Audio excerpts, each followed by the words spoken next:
So today, as I talk, my intention is that you have some insight in how we can experience freedom, even though we might have an area where we feel trapped or stuck or can't get out. Or on that hamster wheel that keeps going around and around and around and around and saying, I don't know how to get off. I don't know how to get off. So with God, all things are possible. And I want to talk about God. And you may use the word God, and you may use the word universe, or you may use Jesus or Allah or Buddha, so whatever word you use, that's the word I'm talking about. But I'm going to use the word God. So with God, all things are possible.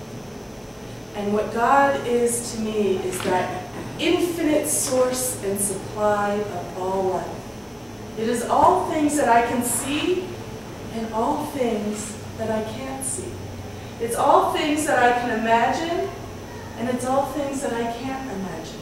It's everything. Everything. And so when I'm talking about the word God, I'm talking about infinite nature, no limitations, all possibility. All possibility. And that is the truth in each and every moment.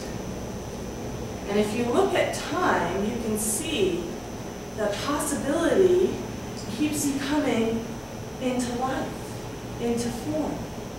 Even at the time of the cavemen, when they were dragging their women by the hair with the big clubs, before they knew of fire, there was the possibility of fire. And through their own growth and expansion, fire became a reality in their life. And you can take it forward. Before even the thought of automobiles and cars, it exists in possibility. I mean, I couldn't even imagine a cell phone when I was growing up and young. Could you?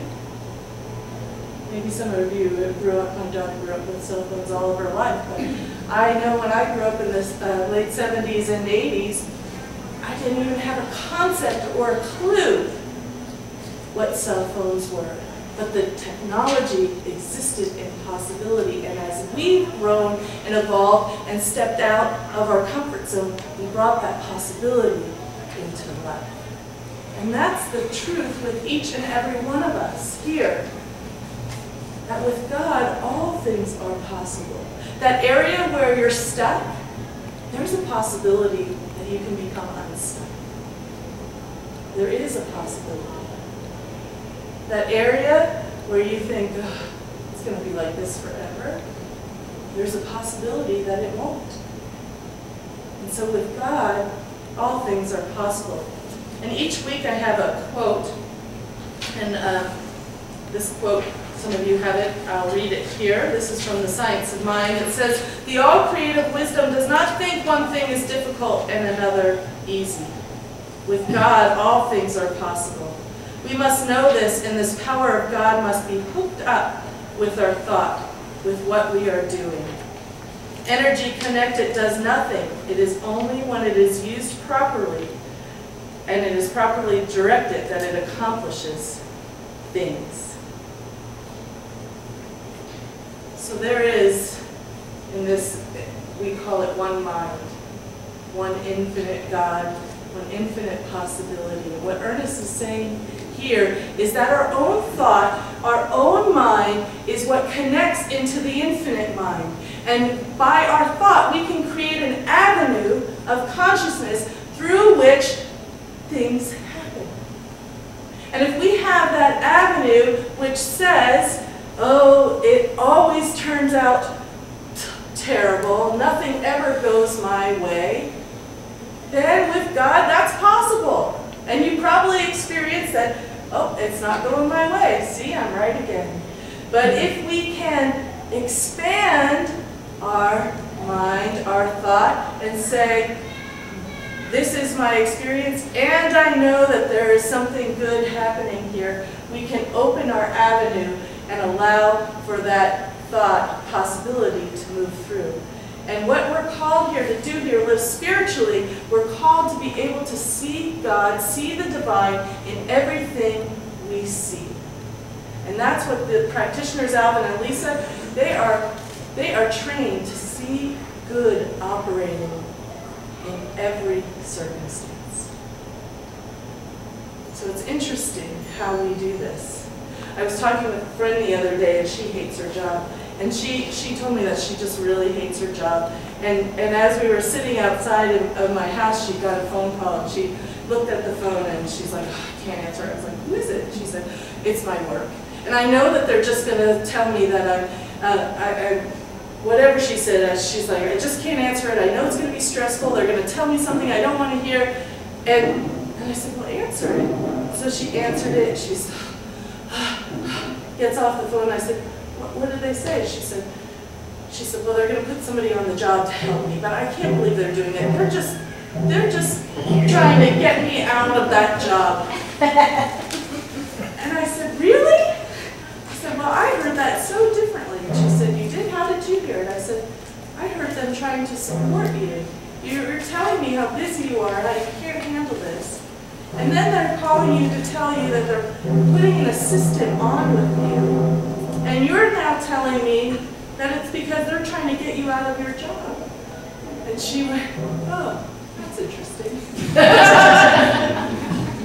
But how many of us do that? How many of us look at the phone and go, oh, I don't want to answer, it's going to be terrible. I don't know what they're going to say, but it's going to be bad news. You know, or we're talking with a friend and we go up and we've already set ourselves up for the possibility that we don't want to experience. Anyone ever do that? Guess what? This is the thought, this is the time where it says energy unconnected does nothing. So we're unconnected with that possibility of God, and we are connected with the probability of the worst case scenario that's going to happen. And because of the way our mind works, we look for it, we see it, and then we experience it. Did anyone listen to NPR yesterday morning about creativity and mindfulness? Anyone catch that? It was really awesome. Because what she was talking about, what I love about these spiritual principles and truth here is that science is kind of catching up and saying, yeah, this is true. So there was a study done on mindfulness on NPR, creativity and mindfulness. And what she said is as we become in our lives, we become accustomed to the tendency that our thought takes. So if we always are pessimistic, that becomes kind of natural to us. And when something happens, we naturally take the pessimistic route, or we naturally take the optimistic route. But we each have natural tendencies to take, you know, I used to be a worst case scenario thinker. That no matter what, it wasn't good for me. You know, and I would tell you before it even happened, it's not good for me. And that's just the way I was trained and my thought was trained. And so what she was saying in mindfulness and creativity, that our brain makes, and you might have heard this, makes that groove, so when we go down that tendency of thought, it's kind of like going down the railroad track and you see the same scenery each time you go down the same track.